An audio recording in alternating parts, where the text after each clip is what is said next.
Huwag niyo siyang kausapin. Kasambahay lang namin siya. Iyon ang narinig ko sa mismong bibig ng aking manugang na si Marichel habang nakaharap sa 35 bisita. Pinahiya niya ako sa harap ng maraming tao, sa loob ng mansyong ako mismo ang nakbabayad. Napangiti na lamang ako ng palihim. Akala nila ay tanging tagapagluto lamang ako sa bahay na ito. Ngunit ang hindi nila alam, ako ang tunay na may-ari ng mansyong ito na binili ko sa halagang 70 milyong piso na perang papel. Ako rin ang lihim na nagpapadala ng 450,000 piso buwan-buwan para sa kanilang marangyang buhay. Ngayon, habang pinapanood ko ang aking manugang na nanginginig sa takot habang hawak ang sulat ng pagpapaalis, alam kong huli na ang lahat. Ang kanilang mundong puno ng pagpapanggap ay gumuho na sa isang kurap lamang. Bago ko ibahagi ang buong kwento ng aking pakihiganti, maaari mo bang isulat sa komento kung saang lungsod ka nanonood? Nais kong malaman kung gaano kalayo na ang narating ng aking kwento. Gichu, ang kwentong ito ay ginawa para sa inyong libangan at kapupulutan ng aral. Ngunit ang mensahe tungkol sa tunay na paggalang sa magulang ay may malalim na halaga sa ating totoong buhay. Sa araw na iyon, ang aming bahay ay punong ngingay, tawanan at kasing-kasing na musika.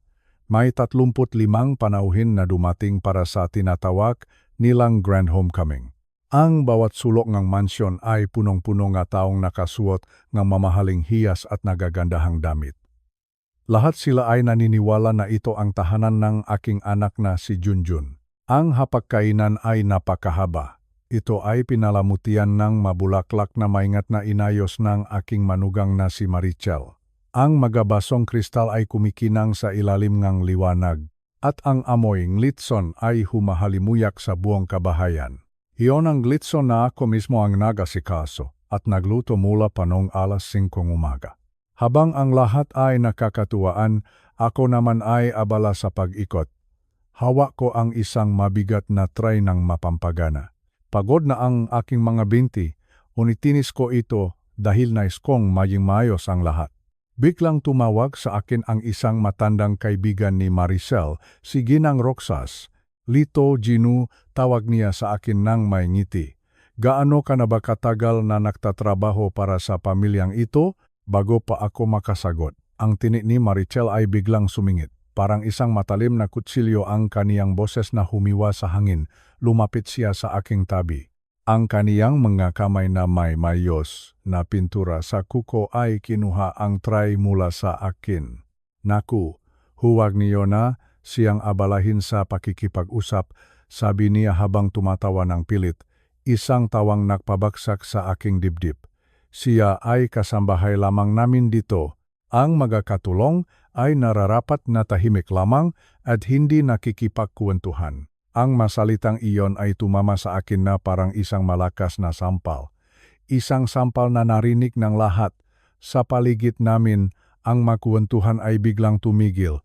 Naramdaman ko ang bigat ng 35 pares ng mata na nakatingin sa akin. Ang iba ay mukhang nahihiya. Ang iba naman ay tila nagtataka sa dramang nagaganap. Ang mukha ni Ginang Roxas ay namula sa hiya.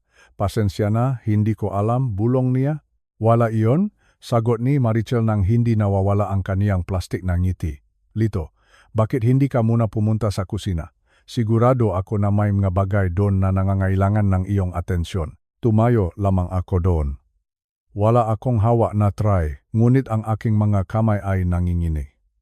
Naramdaman ko ang init na dumaan sa aking ligpayat sa aking mukha. Hindi ito ang unang pagkakataon na tinato ako ni Maricel na parang isang utusan. Ngunit ito ang unang pagkakataon na ginawa niya ito sa harap ng napakaraming tao, isang sadyang kalupitan, isang masakit na paglapastangan.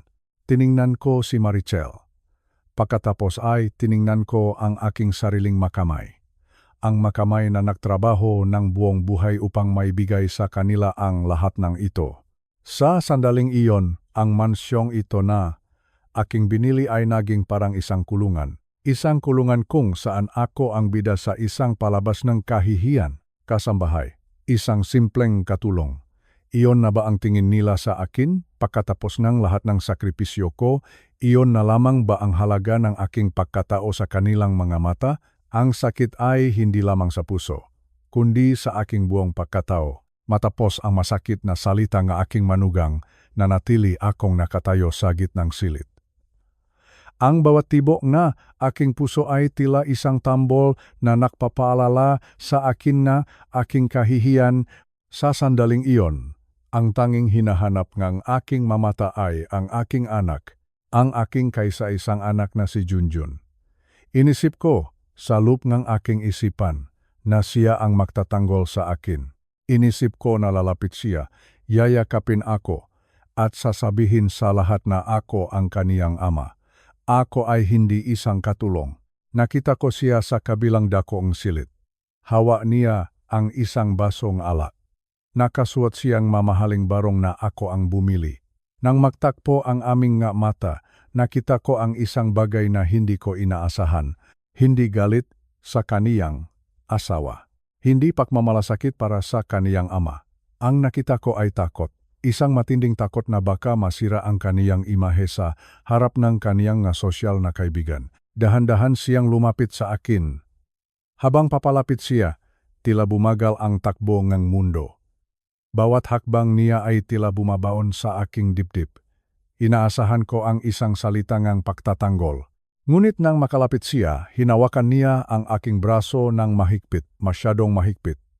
Yumuko siya at inilapit ang kaniyang bibig sa aking tainga. Ang kaniyang hininga ay mainit, ngunit ang kaniyang nga salita ay kasing lamig ng yelo. Tay, pakiusap, bulong niya sa akin. Isang bulong na narinig ko ng malinaw sa kabila ng ingay ng musika. Huwag mo kaming pahiyaan. Sumunod ka na lang sa gusto ni Marichel, okay? Huwag mo nang palakihin ang gulo. Ang masalitang iyon ay mas masakit pa kaysa sa anumang panlalait ni Marichel, ang sarili kong anak. Ang batang binuhat ko, inalagaan, at binigyan ng lahat ng kailangan niya. Ngayon, hinihiling niya sa akin na tanggapin ang pagkapahiya. Hinihiling niya na maging isang anino na lamang ako sa loob ng sarili kong tahanan. Lahat na ito ay para lamang sa tinatawag nilang fas o imahe sa lipunan. Tiningnan ko ang aking anak. Hindi ko na makilala ang taong nasa harap ko. Nasaan na ang batang itinuro ko na maging matapat at magalang? Nasaan na ang anak na nangako na alagaan ako pagtanda ko? Ang nakikita ko na lamang ay isang lalaking duwag. Isang lalaking mas pinahahalagahan ang tingin ng ibang tao kaysa sa dignidad ng kaniyang sariling ama. Naramdaman ko ang isang kakaibang pakiramdam sa aking dibdib. Nung una, ito ay sakit. Ngunit dahan-dahan, ang sakit na iyon ay naging isang tawa. Isang mahina na tawa sa simula hanggang sa naging malakas. Tumawa ako ng malakas sa gitna ng katahimikan. Ang lahat ng 35 bisita ay tumingin muli sa akin. Akala siguro nila ay nawawala na ako sa sariling bait. May nakakatawa ba, Lito? Tanong ni Marichel nang may halong inis. Tumingin ako sa kaniya pagkatapos ay kay Junjun. "Oh, Marichel," sagot ko habang pinapahid ko ang luha sa aking mamata.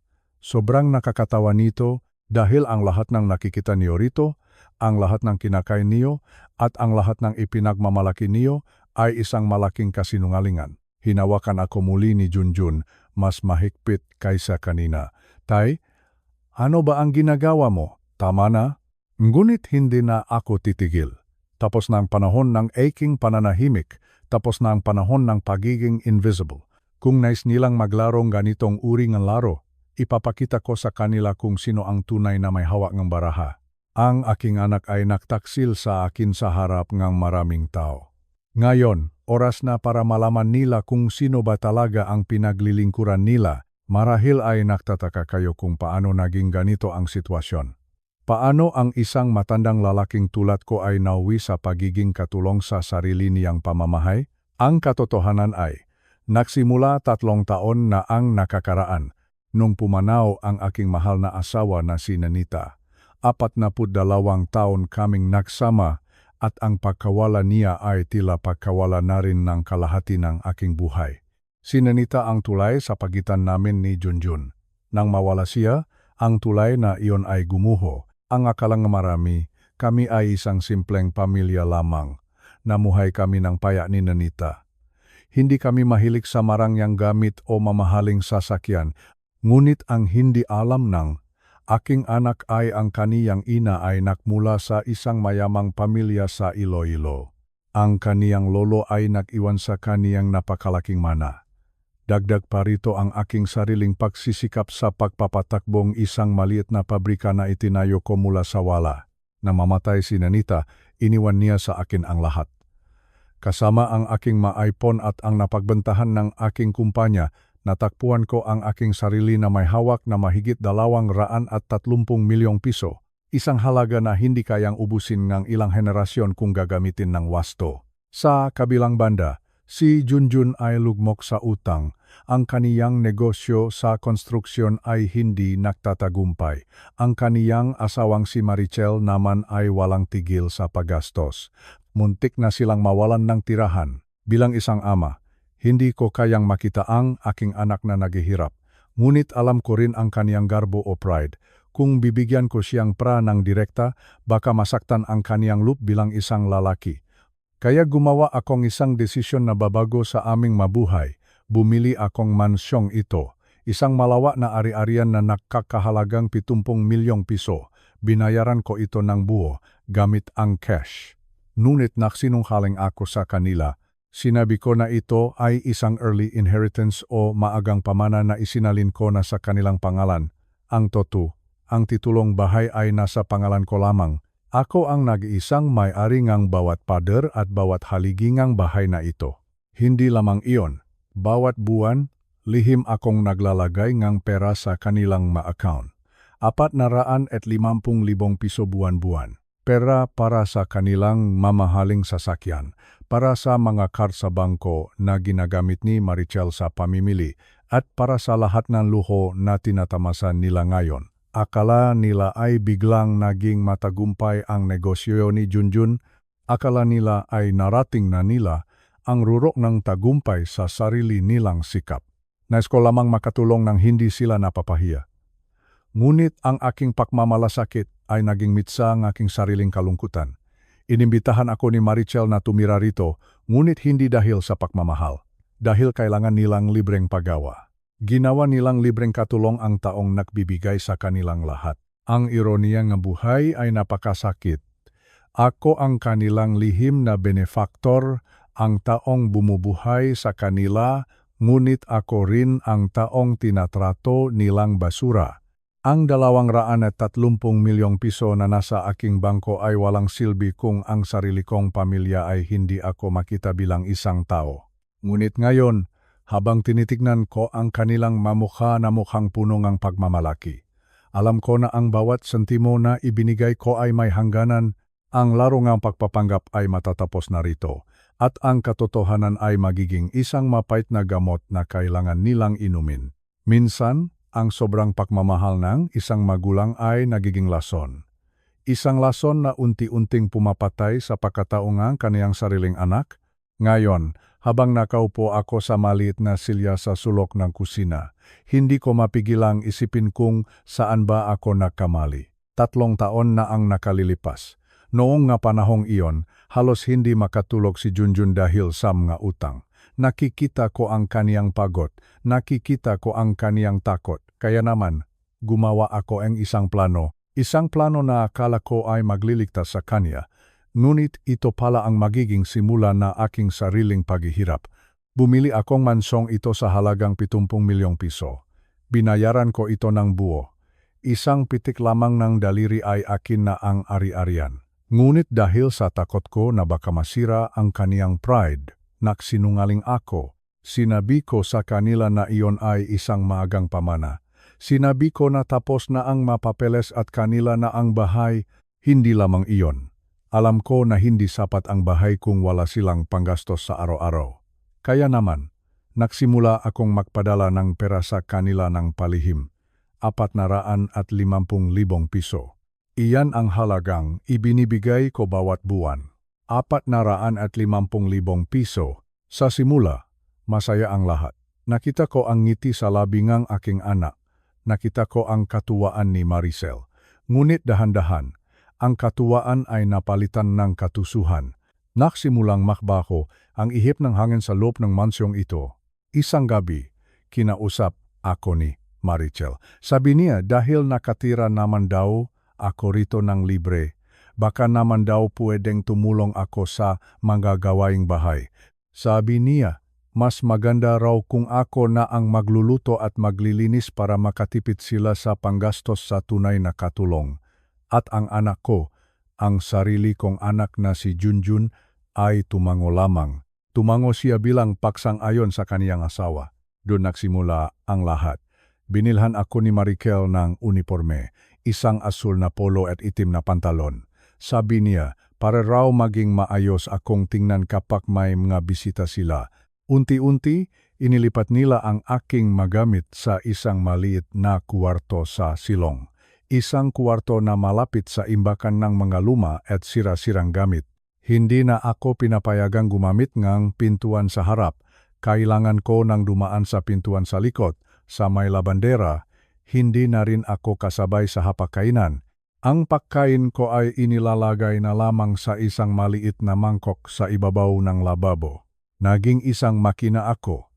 Isang makina na naglalabas ng pera, ngunit tinatrato na parang basahan. 450,000 piso ang ibinibigay ko sa kanila buwan-buwan. Ngunit ni isang salitang salamat ay wala akong naririnig. Ang tanging naririnig ko ay ang mga reklamo ni Maricel kapag ang luto ko ay hindi pasok sa kaniyang panlasa. Napakasakit na isipin.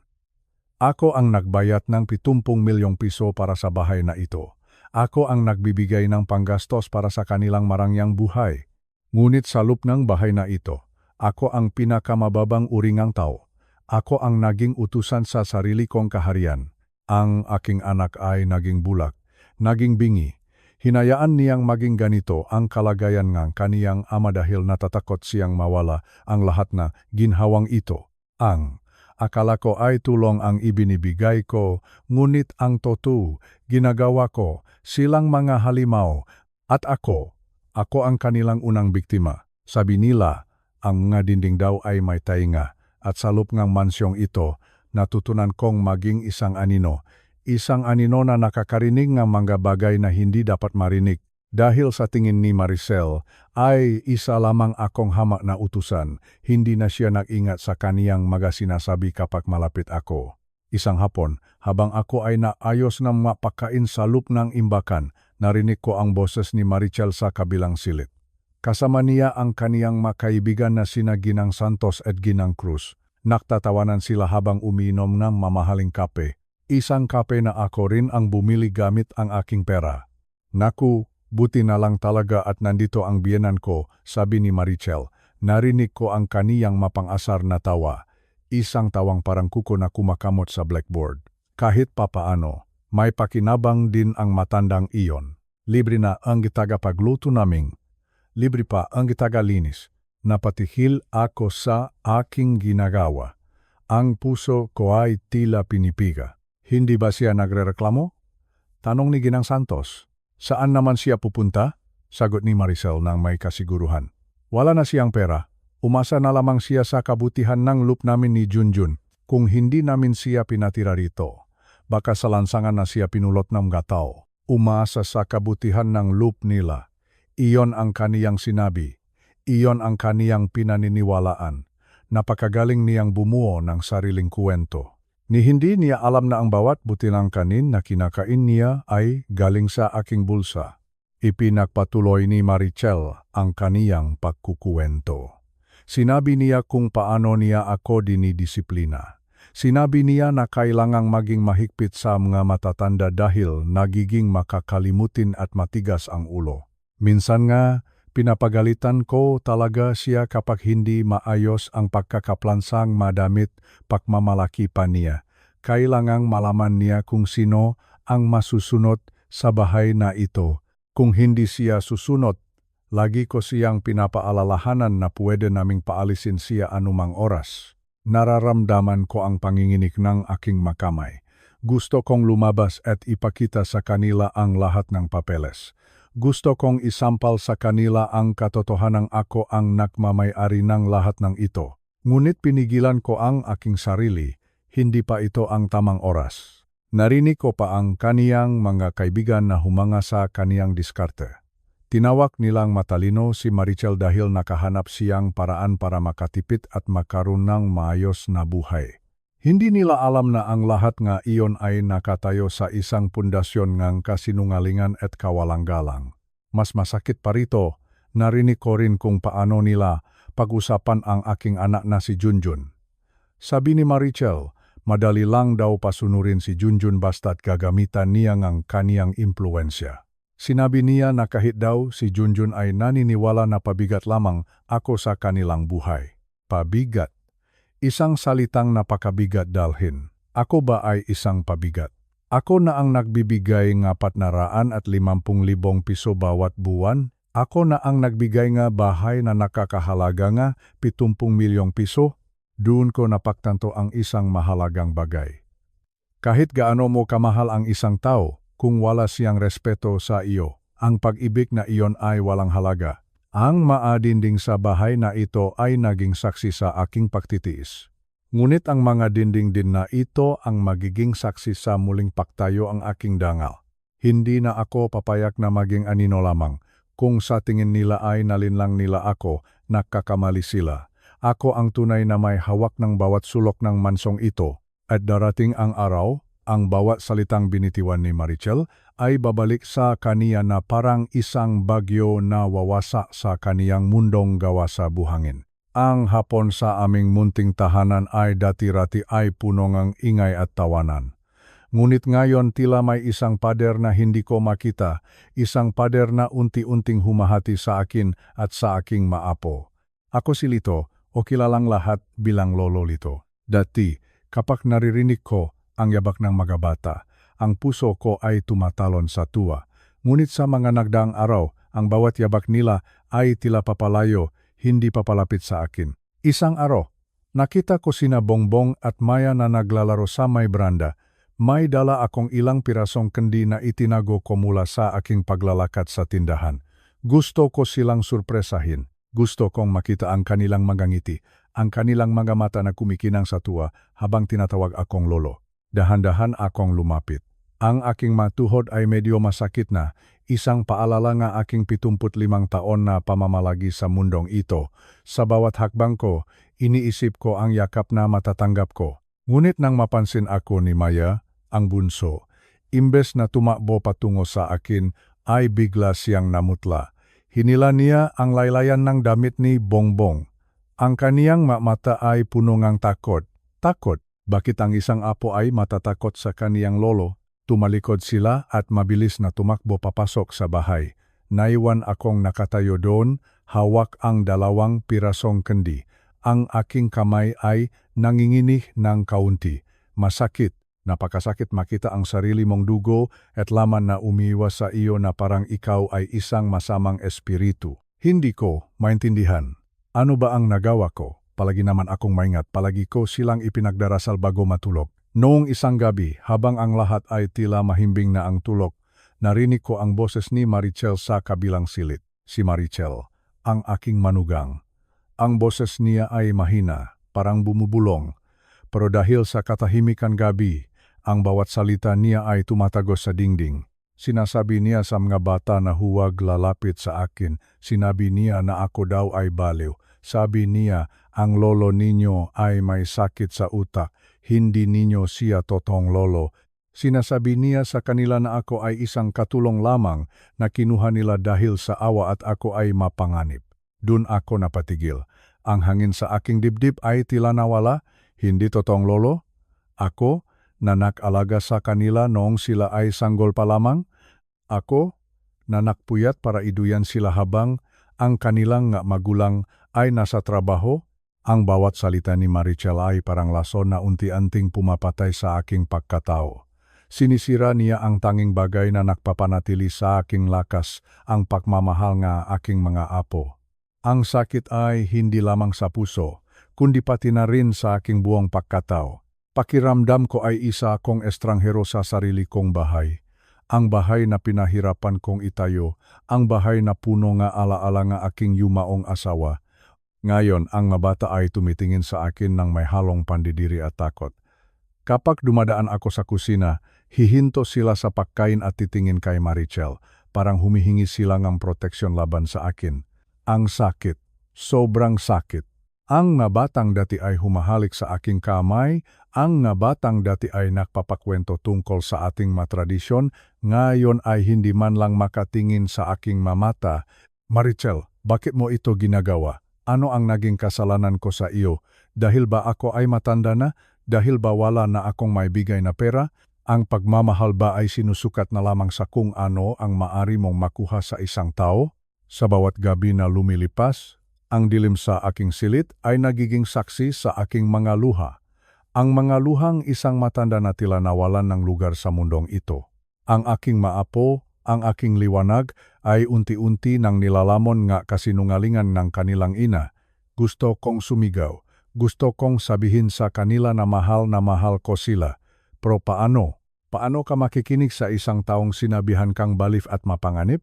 Ang tanging magagawa ko na lamang ay manalangin na balang araw makikita nila ang katotohanan, na ang kanilang lolo ay hindi isang kaaway, kundi isang matandang ang tanging hangat ay ang kanilang kaligtasan at kaligayahan. Ngunit sa ngayon, ang bawat araw ay isang laban. Isang laban para sa aking dignidad at isang laban para sa pag-ibig na tila ninanakaw na sa akin ng tuluyan. Ang katahimikan ng gabi ay madalas na nagdadala ng kapayapaan, ngunit para sa akin, ito ay nagdadala ng makatotohanang mas masakit pa sa sugat. Isang gabi, habang ako ay papunta sa kusina upang uminom ng tubig, narinig ko ang mahinang usapan sa sala. Naroon si Marichel at ang aking anak na si Junjun. Napatigil ako sa may pintuan. Ang anino ko ay tago sa dilim. Nakinig ako, hindi dahil sa gusto kong makinig sa usapan ngang iba, kundi dahil narinig ko ang aking pangalan. Ang boses ni Marichel ay punong pakairita, isang tono na madalas niyang gamitin kapag ako ang pinag-uusapan. Sinasabi niya kay Junjun na kailangan na nilang gumawa ng paraan. Sabi niya, ang gastos ko na raw sa bahay ay masyadong malaki. Ang gamot, ang pagkain, at ang kuryente na nagagamit ko. Bawat sentimo, bawat piso ay kaniyang binibilang. Sabi niya, kung wala ako, makakatipid sila ng higit sa 5,000 piso bawat buwan. 5,000 piso. Iyon ba ang katumbas ng aking buhay sa kaniya? Ngunit ang mas masakit ay ang kaniyang sunod na mungkahi. Narinig ko ang salitang Tagaytay. Isang lugar na kilala sa malamig na panahon at magandang tanawin, pero hindi para sa bakasyon ang tinutukoy niya. Tinutukoy niya ang isang nursing home doon, isang pasilidad para sa mga may sakit sa isip. Ang puso ko ay tila tumigil sa paktibok. Gusto nilang itapon ako sa isang asilum. Sa isang lugar kung saan ang matao ay nakakalimutan ng mundo. Sinabi ni Marichel kay Junjun na maganda doon, malayo sa ingay. At higit sa lahat, hindi ko na sila magagastusan. Sinabi niya na ang pag-alaga sa akin ay isang malaking pasanin na hindi na niya kayang tiisin. Hinihintay ko ang sagot ni Junjun, ang aking anak, ang aking kaisa-isang anak na lalaki na itinaguyod ko mula pagkabata. Inaasahan ko na ipagtatanggol niya ako, inaasahan ko na sasabihin niya, Marichel, ama ko siya. Dito siya mananatili. Ngunit ang narinig ko ay ang kaniyang buntong hininga, isang buntong hiningang paksuko. Sabi niya, sige, titingnan natin ang papeles sa susunod na linggo. Isang malalim na sugat ang bumaon sa aking puso. Ang aking sariling anak, ang aking Junjun, ay pumapayah na itapon ang kaniyang ama para lamang sa kaunting pera at katahimikan ng kaniyang asawa. Bumalik ako sa aking silid ng dahan-dahan. Ang bawat hakbang ay parang pasan ang buong mundo. Naupo ako sa gilid ng aking kama. Ang dilim ay tila bumabalot sa akin. Naisip ko ang lahat ng sakripisyo ko para kay Junjun. Ang araw na hindi ako kumain para lamang may pambayad siya sa paralan. Ang magabi na nagtrabaho ako ng doble para mabigyan siya ng magandang kinabukasan. At ngayon, ang kabayaran ay ang itapon ako sa isang malayong lugar. na parang isang lumang kagamitan na wala ng silbi. Binibilang ni Marichel ang kuryente. Binibilang niya ang tubig. Sinasabi niya na ang pag-ilaw ko sa gabi ay isang malaking salamat sa kanilang budget. Nakakalungkot na ang halaga ng pagmamahal ay napalitan na ng numero at kalkulasyon. Para sa kanila, ako ay isa na lamang gastusin, isang utang na kailangang bayaran o isang pabigat na kailangang alisin. Tagaytay, isang lugar na dati ay pangarap naming puntahan bilang pamilya. Ngayon, ito ay simbolo nga aking pagtatapon. Ang lamig ng Tagaytay ay tila nararamdaman ko na sa aking mabuto kahit narito pa ako sa aking silid. Ang lamig ng kawalan ng utang na loob, ang lamak na pagtataksel ng sariling duho. Paano na ang aking maapo? Kung ilalayo nila ako, tuluyan na nilang makakalimutan na mayroon silang lolo na nagmahal sa kanila ng tapat. Iyon ang plano ni Marichel.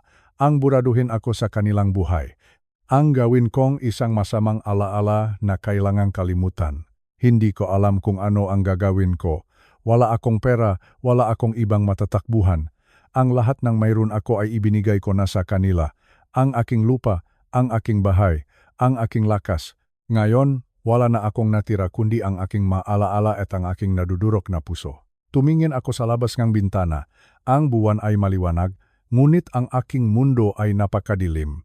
Bukas, kailangan kong harapin sila ng tila walang alam. Kailangan kong ngumiti kahit ang loob ko ay sumisigaw sa sakit. Dahil sa mundong ito, kapag ikaw ay matanda na, ang tanging sandata mo na lamang ay ang iyong pasensya at ang iyong pananampalataya sa Panginoon.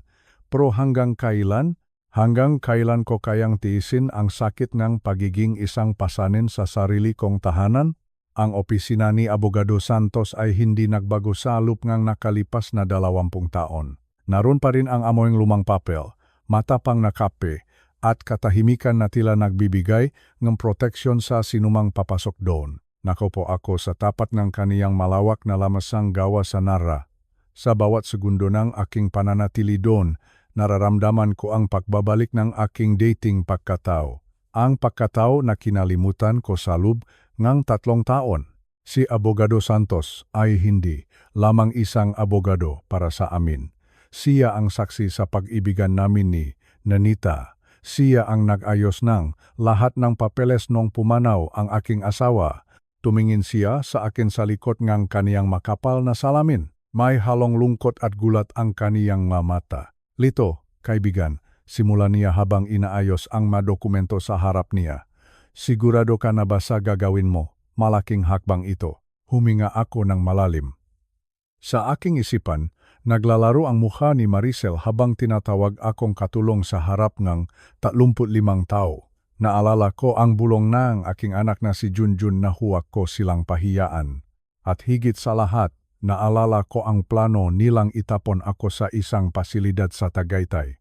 Isang pasilidad para sa mga taong wala na sa sariling isip. Santos, sabi ko nang may buong paninindigan. Sa loob ng 3 taon, naging anino ako sa sarili kong bahay. Hinayaan ko silang abusuhin ang aking kabutihan dahil sa pagmamahal ko sa aking anak.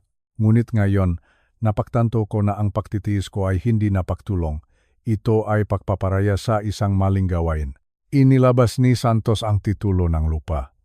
Ang orihinal na titulo na may tata ng Registry of Deeds. Hinawakan ko ang papel. Nararamdaman ko ang tekstura nito. Doon, malinaw na nakasulat ang aking pangalan.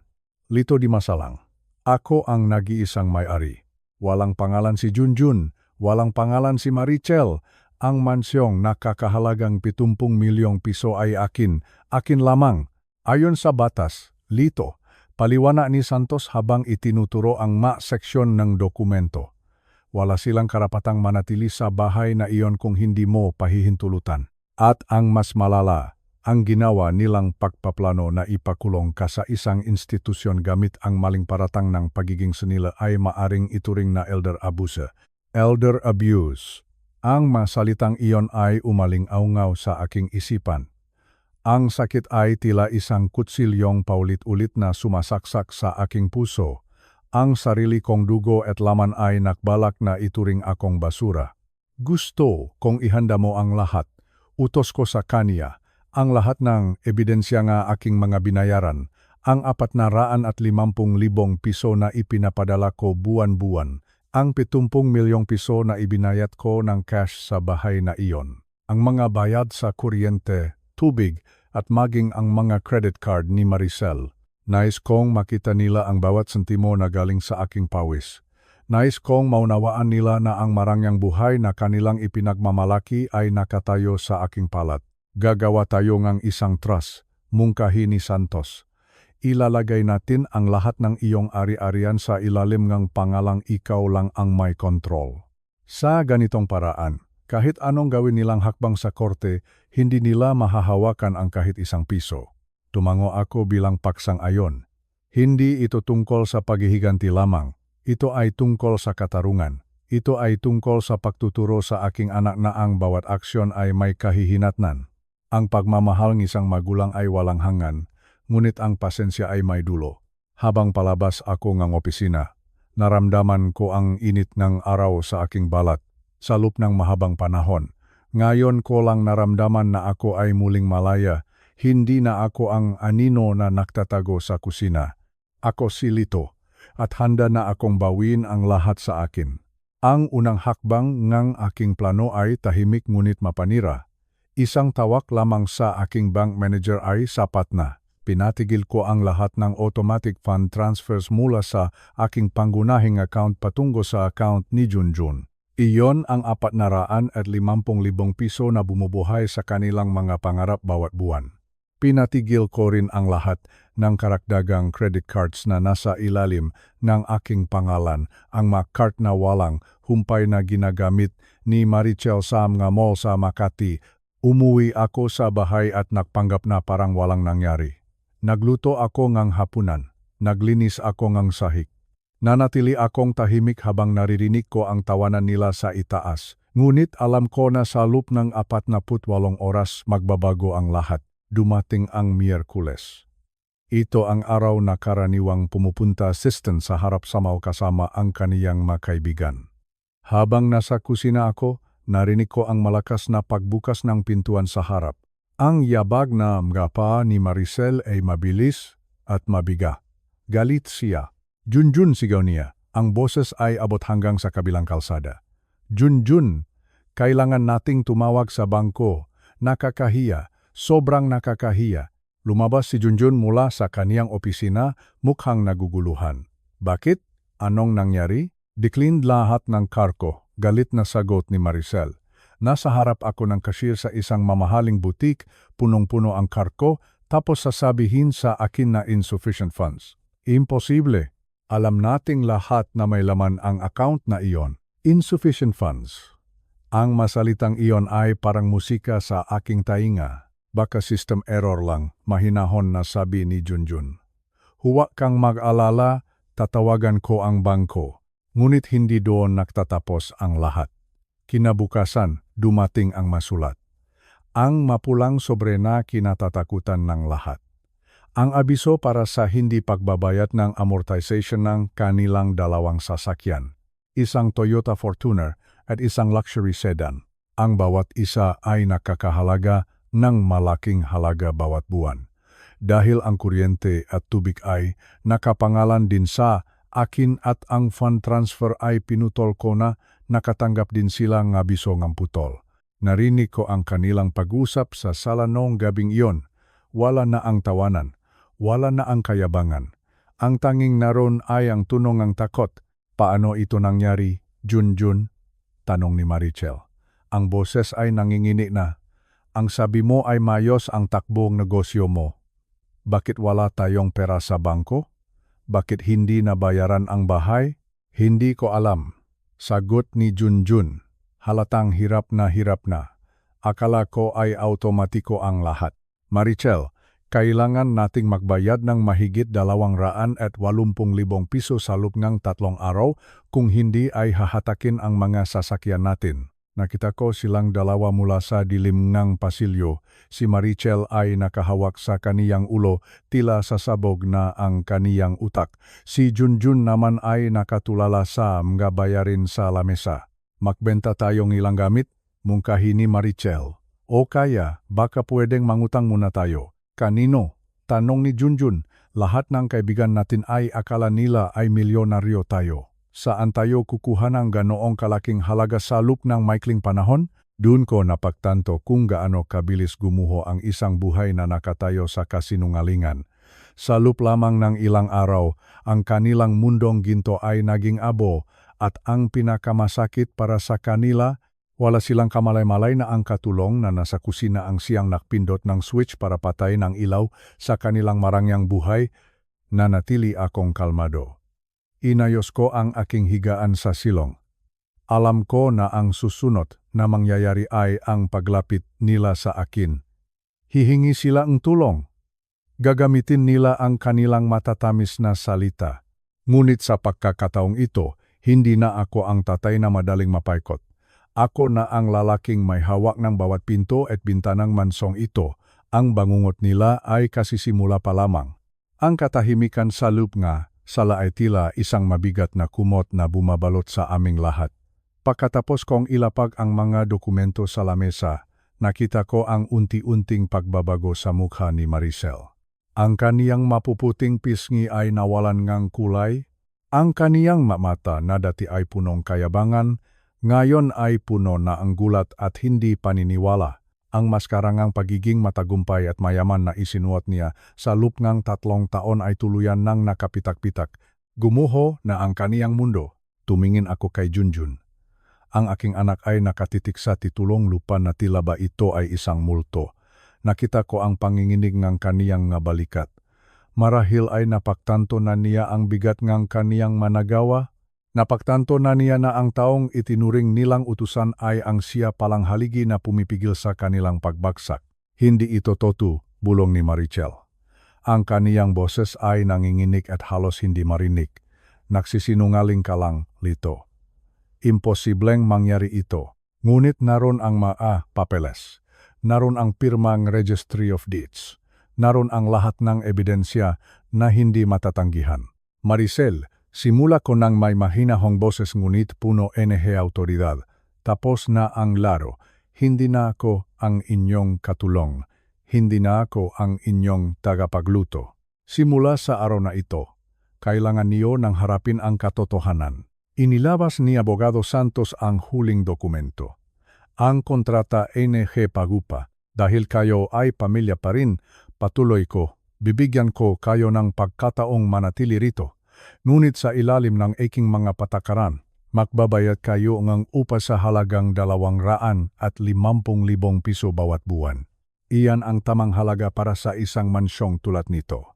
250,000 piso. Ang halagang iyon ay parang isang kulok na yumanik sa kanila. Alam kong wala silang ganoong kalaking pera. Alam kong ang kanilang mga account ay tuyo na dahil pinutol ko na ang aking tulong. At may isa pang kondisyon, dakdak ko habang nakatingin ng diretso sa mga mata ni Maricel. Kailangan mong humingi ng tawad sa akin ng madla. Kailangan mong tawagan ang bawat isa sa 35 bisitang narito noong Thanksgiving. Sasabihin mo sa kanila ang totoo. Sasabihin mo na ako ang iyong biyenan at ang may-aring bahay na ito. At sasabihin mo rin sa aking maapo ang lahat ng kasinungalingang itinanim mo sa kanilang isipan. Tumayo si Maricel ng bigla. Ang kaniyang mukha ay muling namula, ngunit sa pagkakataong ito ay dahil sa galit. Isang galit ng taong hindi matanggap ang kaniyang pagkatalo. Hindi ko iyan gagawin, sigaw niya. Hinding-hindi ako hihingi ng tawad sa isang katulong na tulad mo. Mas pipiliin ko pang umalis kaysa mapahiya sa harap ng aking makaibigan. Kung gayon, sagot ko ng walang pag-alinlangan. Maari ka nang mag-ayos ng iyong magamit. Mayroon kang 24 na oras para lisanin ang aking bahay. Tumingin si Maricel kay Junjun. Umaasa na ipagtatanggol siya nito. Ngunit ang aking ana ay nanatiling nakayuko. Wala siyang masabi. Wala siyang magawa. Alam niya na ang bawat salita ko ay may katarungan. Noong hapon ding iyon, nakita ko si Maricel na nakakarag ng kaniyang mamaleta sa isang taksi. Walang mga kaibigang dumating para tulungan siya. Walang mga mamahaling sasakyan na maghahatid sa kaniya. Umalis siya patungo sa baheng kaniyang ina sa probinsya. Dala ang kaniyang galit at ang kaniyang nasirang dangal. Ang bahay ay biglang naging tahimik. Isang katahimikan na hindi nakakatakot, kundi nakakaginhawa. Ang maskara ay tuluyan ng nawala. At sa unang pagkakataon sa loob ng 3 taon, naramdaman ko na ang hangin sa loob ng mansyong ito ay malinis na muli. Ang bawat sulok ay hindi na puno ng pagpapanggap, kundi ngang katotohanang masakit man sa simula ay kailangang tanggapin. 6 na buwan ang mabilis na lumipas. Ang mansyon na dati ay puno ng ingay at maling karangyaan ay nakbago na ang anyo. Hindi na ito isang lugar ng pagpapakitang gilas, kundi isang tunay na tahanan. Isang tahanan kung saan ang respeto ay hindi hinihingi, kundi kusang ibinibigay. Si Junjun ay hindi umalis. Pinili niyang manatili at harapin ang kaniyang mapagkakamali. Dahil wala na si Marichel na nagudyok sa kaniya sa maling landas, unti-unti niyang nahanap ang kaniyang sarili. Isinara niya ang kaniyang pekeng negosyo at nagsimulang magtrabaho bilang isang ahente sa isang kumpanya ng real estate. Hindi ito kasingkinang ng dati niyang posisyon, ngunit ito ay marangal. At ang bawat sentimo na kinikita niya ay galing sa kaniyang sariling pawis. Ngayon, ang aking anak ay naninirahan sa maliit na kuwarto sa silong. Ang kuwartong dati ay tinutulugan ko noong ako pa ang kanilang utusan. Iyon ang kaniyang pinili. Sabi niya, gusto niyang maranasan ang hirap na pinagdaanan ko para maalala niya araw-araw ang kaniyang mapagkakamali. Bawat buwan, ibinibigay niya sa akin ang malaking bahagi ng kaniyang sweldo bilang bayad sa kaniyang utang. Hindi ko kailangan ang pera, ngunit tinatanggap ko ito. Tinatanggap ko ito dahil ito ang paraan niya para mabawi ang kaniyang dignidad. Ang pinakamasayang bahagi ng aking bagong buhay ay ang pagbabalik ng aking mga apo. Sina Emma at Jake ay madalas nang bumisita sa akin. Nung una, may takot pa sa kanilang mga mata dahil sa makuwento ni Marichel. Ngunit kinausap sila ni Junjun ng masinsinan. Ipinaliwanag niya sa kanila ang lahat. Ngayon kapag dumarating sila, hindi na sila tumatakbo palayo. Sa halip, sumisigaw sila ng lololito habang yumayakap sa aking binti. Naglalaro kami sa malawak na hardin. Itinuturo ko sa kanila kung paano mag-alaga ng halaman. Hindi na ako ang taong nagtatrabaho doon sa kanilang paningin. Ako na ang kanilang lolo, ang kanilang kakampi, ang kanilang pamilya. Isang gabi, habang nakahapunan kami ni Junjun sa malaking lamesa, huminto siya sa pagkain at tumingin sa akin. Tay, sabi niya, ang kaniyang boses ay punong katapatan. Salamat. Salamat dahil hindi mo ako dinison o itinakwil nung mapanahong napakasama ko. Salamat dahil binigyan mo akong pagkakataong maging isang tunay na lalaki. Ngumiti ako sa kaniya. Ang pagmamahal ng magulang at anak ay parang isang matibay na puno. Maaring mabali ang mga sanga sa gitna ng bagyo, ngunit ang ugat ay mananatiling malalim sa lupa. Ang mahalaga ay natuto ka. Si Marichel naman ay nananatili sa probinsya. Nabalitaan ko na nagtatrabaho siya sa isang maliit na tindahan. Minsan ay tumatawag siya kay Junjun para humingi ng pera, ngunit matigas ang aking anak. Sinasabi niya na ang pera ay para sa kanilang maanak at para sa pagbabayad ng utang sa akin. Hindi na siya nagpapauto sa maluha ni Marichel. Ako naman, bilang si Lololito, ay hindi na bumalik sa pagiging utusan. Ngunit nagluluto pa rin ako paminsan-minsan. Hindi dahil kailangan, kundi dahil gusto ko. Nagluluto ako para sa aking anak at sa aking mga apo dahil iyon ang paraan kong pagpapakita ang pagmamahal. Ngunit sa pagkakataong ito, habang nagluluto ako, may nakahandang upuan para sa akin sa kabiserang lamesa. Ang mansyong ito, na binili ko sa halagang 70 milyong piso, ay mayroon ng tunay na halaga. Hindi ito nasusukat sa ginto o sa mamahaling kagamitan. Nasusukat ito sa tawanan ng aking mga apo at sa kapayapaan ng aking isipan. Natutunan ko na ang respeto ay hindi nabibili ng pera. Ang katarungan ay maaring matagal na dumating, ngunit palagi itong darating sa tamang panahon. At sa huli, ang katotohanan ang magpapalaya sa atin. Ako si Lito, 65 taong gulang. Hindi na ako invisible. Ako ang may-ari ng aking buhay, ng aking bahay at ng aking pamilya. At sa wakas, nakakatulog na ako ng mahimbing gabi-gabi dahil alam kong nasa tamang lugar na ang lahat. Ngayon, habang nakaupo ako sa beranda ng aming mansyon at pinagmamasdan ang dahan-dahang paglubok ng araw, nararamdaman ko ang isang uringang kapayapaan na matagal kong hinanap. Ang katahimikan sa paligid ay hindi na nakakabingi. Sa halip, ito ay punong ngatiwasayan. Sa loob ng 3 taon, naniwala ako na ang pagtatago ng katotohanan at ang pagbibigay ng lahat ng luho ang tamang paraan para protektahan ang aking anak. Ngunit nakamali ako. Ang labis na pagpaparaya ay hindi pagtulong. Ito ay naging daan para makalimutan ng aking anak at manugang ang tunay na halagang paggalang. Ang pra ay madaling hanapin. Ang 230 milyong piso na nasa aking bangko ay manumero lamang. Ngunit ang pagmamahal at respetong pamilya ay hindi mabibili ng kahit anong ginto. Ang nangyari sa amin ay isang masakit na paalala na sa loob ng isang tahanan, ang katotohanan ang siyang dapat na laging nakahari. Mas masaya akong makita siyang nagtatrabaho ng marangal kaysa noong nakukunwari siyang milyonaryo gamit ang aking pera. Para sa inyong manakikinig, lalo na sa mga kapwa kong lolo at lola, sana ay may napulot kayong aral sa aking karanasan. Huwag tayong matakot na itama ang mali sa ating mga anak. Ang tunay na pagmamahal ay minsan nangangailangan ng higpit para sila ay hindi maligaw sa landas. Ano ang masasabi niyo sa naging desisyon ko? Kung kayo ang nasa kalagayan ko, gagawin niyo rin ba ang aking ginawa? O baka naman ay mayroon kayong ibang paraan para ayusin ang ganitong sitwasyon sa pamilya? Isulat niyo ang inyong salobin sa komento. Pinabasa ko ang bawat isa sa inyo at nagbibigay itong lakas sa aking loop. Maraming salamat sa inyong panonood at pakikinig sa kwento ni Lolo Lito. Kung nagustuhan niyo ang kwentong ito, huwag niyo sanang kalimutang pindutin ang like at ibahagi ito sa inyong mga kaibigan. Mag-subscribe na rin kayo sa ating channel para sa mas marami pang kwento na puno ng inspirasyon at aral sa buhay. Tandaan natin, ang paggalang sa magulang ay isang biyaya na kailanman ay hindi dapat mawala sa ating kulturang Pilipino. Hanggang sa muli nating pakikita. Ako si Lito, 65 taong gulang, na nagsasabing ang tunay na kayamanan ay ang respeto at pagmamahal sa loob ng tahanan. Magandang gabi sa inyong lahat.